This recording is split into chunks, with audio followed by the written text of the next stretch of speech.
माता पार्वती के 3 प्रश्न। 1. कौन से स्त्री के भाग्य में पुत्र नहीं होता? 2. कौन सा गहना पहनने से दर्दनाक मौत होती है? 3. कौन सा श्रृंगार करने से स्वर्ग की प्राप्ति होती है? एक बार माता पार्वती कैलाश पर्वत पर भगवान शिव के साथ बैठी हुई थी। माता पार्वती ने भगवान शिव से कहा, स्वामी, मेरे मन में 3 प्रश्न उठ रहे हैं। यदि इन तीनों प्रश्नों के उत्तर देकर आप मुझे संतुष्ट करेंगे तो मेरे मन को बहुत शांति मिलेगी। तब शिवजी ने कहा, देवी, आखिर तुम्हारे कौन से 3 प्रश्न हैं? जरा मुझे बतलाओ, मैं तुम्हारे तीनों प्रश्नों का उत्तर जरूर दूंगा। तो पार्वती कहती है, स्वामी, मेरा पहला प्रश्न है, कौन सी स्त्री के भाग्य में पुत्र नहीं होता? मेरा दूसरा प्रश्न है, कौन सा गहना पहनने से स्त्री की दर्दनाक मौत हो जाती है? और मेरा तीसरा प्रश्न है, स्त्री का कौन सा श्रृंगार उसे स्वर्ग में स्थान दिलाता है? तब शिवजी ने कहा, देवी, यह तुम्हारे तीनों प्रश्न बहुत महत्वपूर्ण हैं। जो भी व्यक्ति इन तीनों प्रश्नों के उत्तर समझकर इस पर्याप्त ज्ञान को अपने जीवन में उतार लेता है तो उसे जीवन में सुख की प्राप्ति होती है। शिवजी ने कहा, देवी, अब मैं तुम्हारे तीनों प्रश्नों के उत्तर एक कहानी के माध्यम से देता हूँ। इस कहानी के माध्यम से तुम इन तीनों प्रश्नों के उत्तर ठीक तरह से समझ पाओगी। इन प्रश्नों के उत्तर जानने से पहले मेरी आपसे दिल से रिक्वेस्ट है, अगर आप भोलेनाथ को दिल से मानते हैं तो वीडियो को एक लाइक करें, कमेंट बॉक्स में जय भोलेनाथ जरूर लिखें। भोलेनाथ आपकी सभी मनोकामनाएं जरूर पूरी करेंगे। आइए जानते हैं कहानी के बारे में। ध्यान लगाकर सुनना। कहानी सुन पार्वती कहती है, ठीक है स्वामी, मैं आपको वचन देती हूँ कि जब तक आप कहानी सुनाओगे तब तक मैं कहानी बड़े ही ध्यान से सुनूंगी। आप कृपा करके कहानी प्रारंभ कीजिए। शिवजी ने कहा, देवी, किसी राज्य में एक छोटा सा नगर था। उस नगर में एक सेठ रहता था। उस सेठ के 2 बेटे थे और सेठ के बेटों की शादी भी हो चुकी थी। सेठ की पत्नी और सेठ के बड़े बेटे दोनों का स्वभाव दुष्ट प्रवृत्ति का था। इसलिए सेठ की पत्नी अपने बड़े बेटे की पत्नी से बहुत ही ज्यादा प्यार करती थी, मगर छोटे बेटे की पत्नी जो थी वह बड़े ही अच्छे स्वभाव की थी। वह एक पतिव्रता स्त्री भी थी। पूरे घर का कामकाज भी वो अकेली ही करती थी। इतना कुछ होने पर भी सेठ की पत्नी और बड़े बेटे की पत्नी छोटी बहू का हमेशा ही अपमान करती रहती। शिवजी ने कहा, देवी, सेठ के बड़े बेटे की बहू को एक बेटा था और छोटी बहू को एक बेटी थी। सेठ की पत्नी हमेशा पुत्र को लेकर छोटी बहू को ताना मारती रहती थी, लेकिन वो क्या कर सकती थी? वो हमेशा उनके ताने सुनती रहती थी।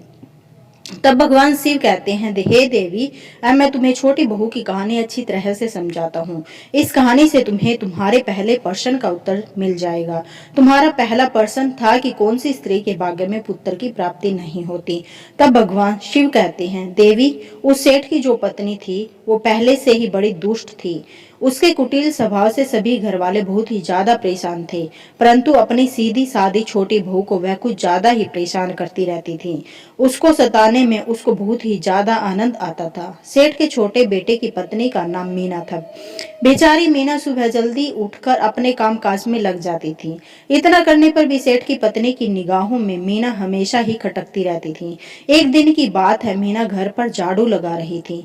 सेठ की पत्नी बोली, क्या तेरे हाथों में जान नहीं है? जल्दी जल्दी हाथ चला, मैं मंदिर जा रही हूँ। मेरे मंदिर से लौटने से पहले खाना बनाकर तैयार रखना। बेचारी मीना करती भी तो क्या, वह अपनी सास की बातों को सुनती रहती और घर की सफाई करने के बाद मीना खाना बनाने में लग गई। खाना बनाते समय वो मन में सोच रही थी कि मैं इतना काम करने के बाद भी एक पल के लिए चैन की सांस नहीं ले पाती हूँ और मेरी सासू माँ हर समय मेरे काम में कोई न कोई गलती निकालती रहती है। मीना यह सब सोच ही रही थी कि जितने में दरवाजा खटखटाने की आवाज आई तो मीना ने सोचा कि अभी तो भोजन तैयार ही हुआ है, लगता है मेरी सासू माँ जल्दी ही लौट आई। जब मीना ने दरवाजा खोला तो उसने देखा कि बाहर दरवाजे पर एक साधु महात्मा खड़े हैं। वो साधु महात्मा मीना से कहता है, बेटी, तेरा सुहाग अमर रहे, बाबा को थोड़ा भोजन करा दे, मुझे बड़ी जोर से भूख लग रही है। शिवजी ने कहा, देवी, मीना बहुत ही सुशील और संस्कारी थी। उसने सोचा कि साधु को भोजन करा तो दूं, परंतु यदि मेरी सासू माँ आ गई तो मेरी खैर नहीं।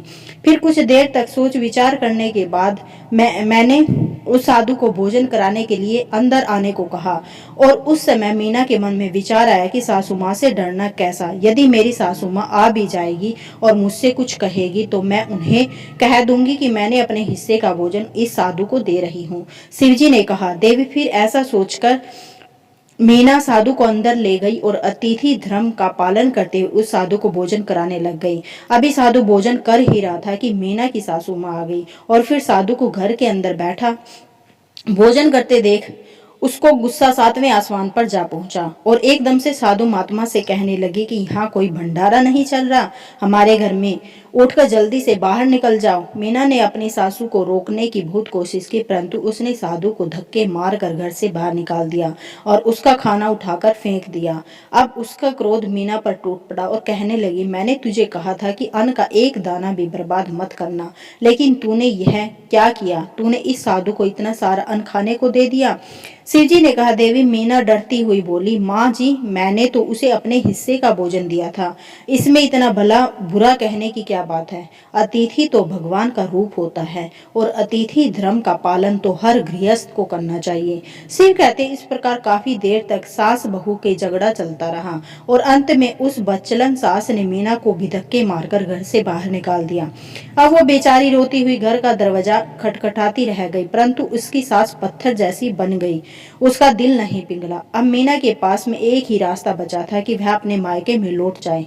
भगवान शिव कहते, हे पार्वती, इस प्रकार मीना दुखी होकर के अपने मायके के लिए निकल गई और बीच रास्ते में एक घना जंगल भी पड़ता था।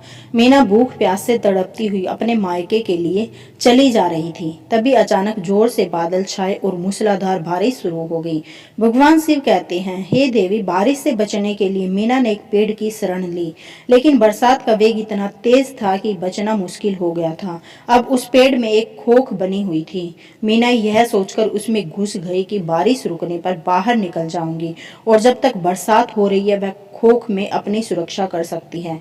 भगवान शिव कहते हैं, हे देवी, जब मीना उस पेड़ की खोख में घुसी तो उस खोख के अंदर उसे एक साधु मिले। साधु ने कहा, बेटी रोना धोना बंद कर दो। मुझे मालूम है कि तुम्हारे ससुराल वाले तुम्हारा अनादर इसलिए करते हैं कि वे बड़े दुष्ट प्रवृत्ति के हैं और तुम्हें ताने इसलिए मारते हैं कि तुम्हारी जेठानी को पुत्र की प्राप्ति हो गई है और तुम्हें अभी तक पुत्र की प्राप्ति नहीं हुई है, इसलिए तुम चिंता मत करो। मैं तुम्हें कागज देता हूँ और इस कागज में जो उपाय लिखा है उसे पूरी निष्ठा से करना और फिर तुम्हें एक गुणवान पुत्र की प्राप्ति होगी।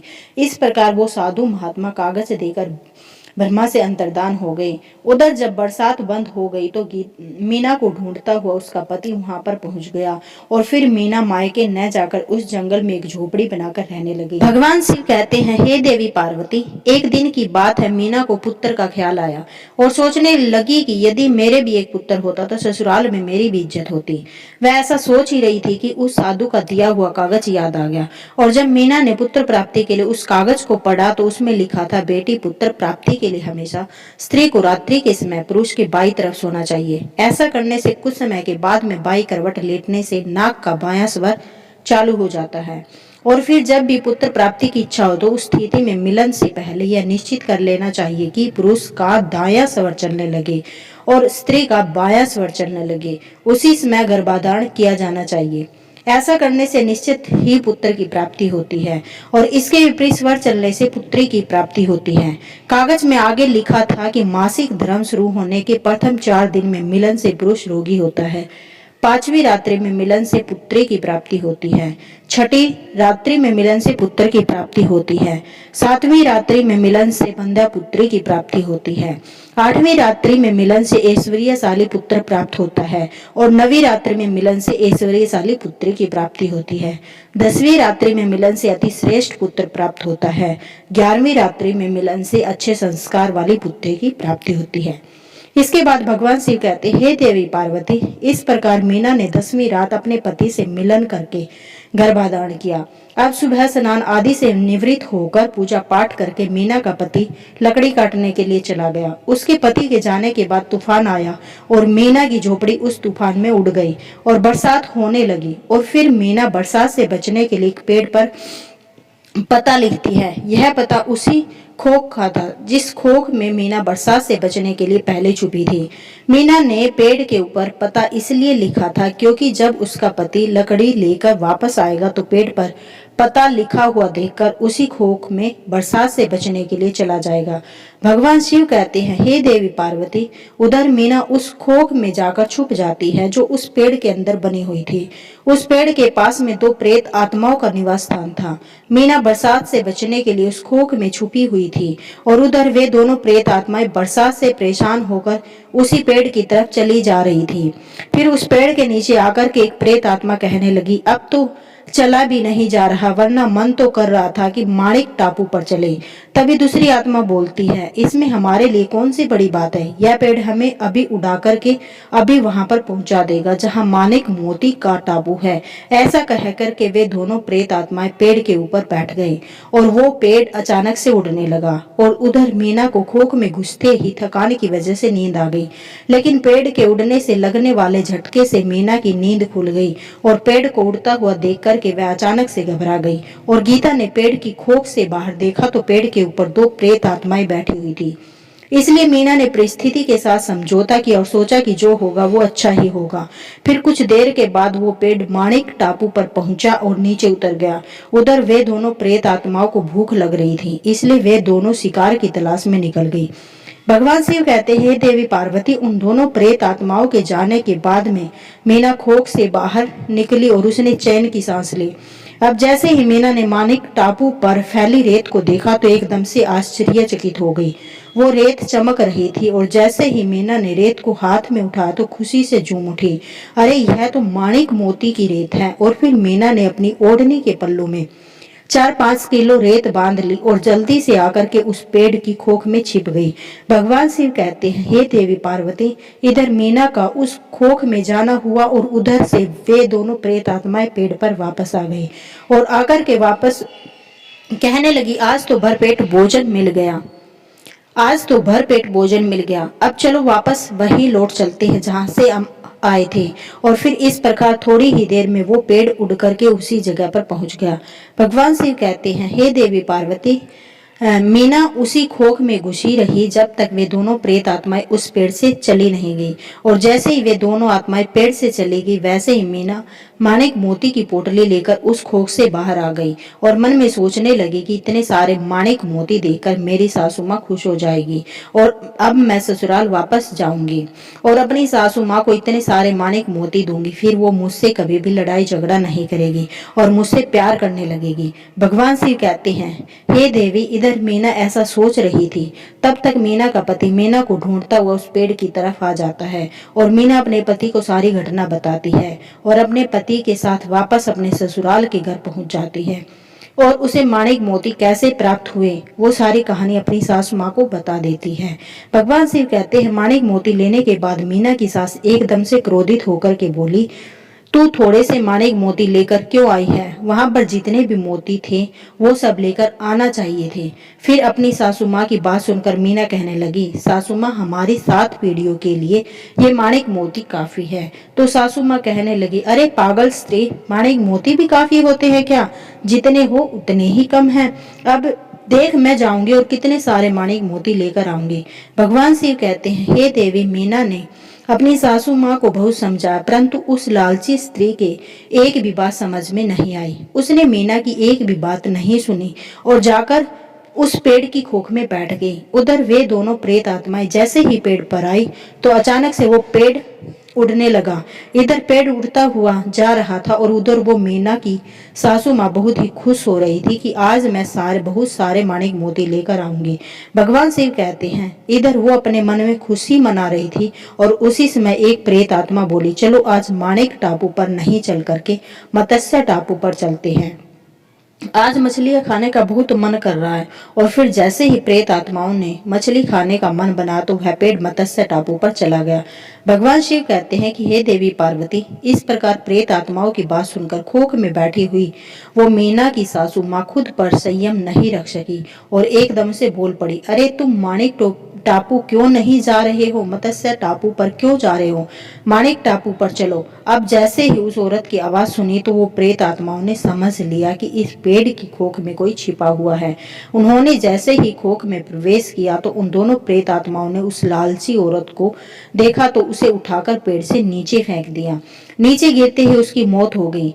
अब जैसे ही उसके घर वालों को पता चला तो उस औरत का पति यानी कि मीना का ससुर मीना के पास जाता है और उसे कहता है, बेटी मैं तो उसे पहले से ही समझाता था कि तू ऐसा काम मत कर, कभी किसी को भी लालच नहीं करना चाहिए और बहुएं तो बेटियों की तरह होती हैं, उन्हें प्यार देना चाहिए।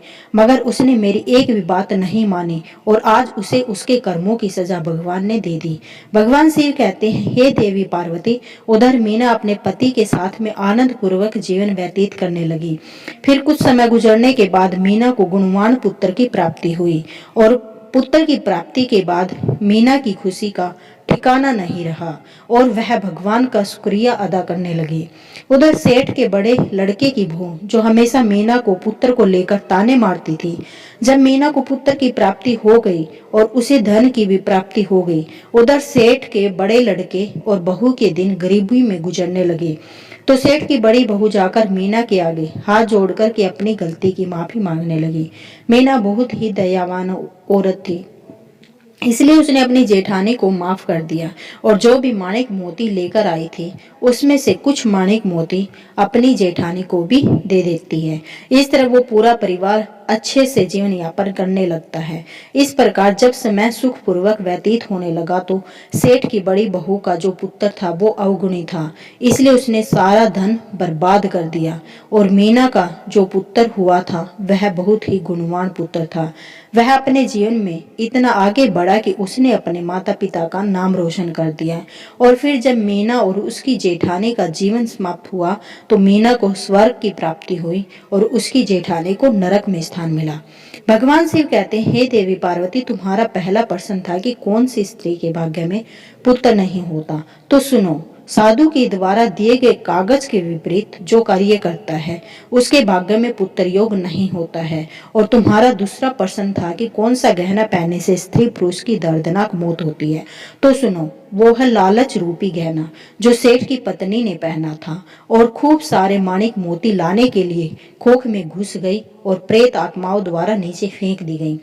लालच के कारण सेठ की पत्नी की दर्दनाक मौत हो गई, इसलिए लालच रूपी गहना कभी भी नहीं पहनना चाहिए।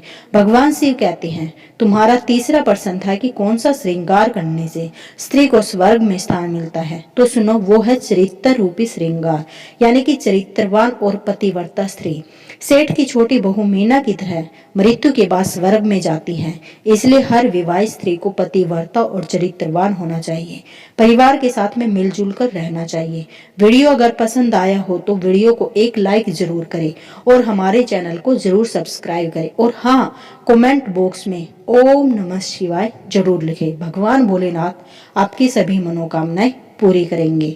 और वीडियो देखने के लिए, अपना कीमती समय देने के लिए आप सभी का तहे दिल से धन्यवाद।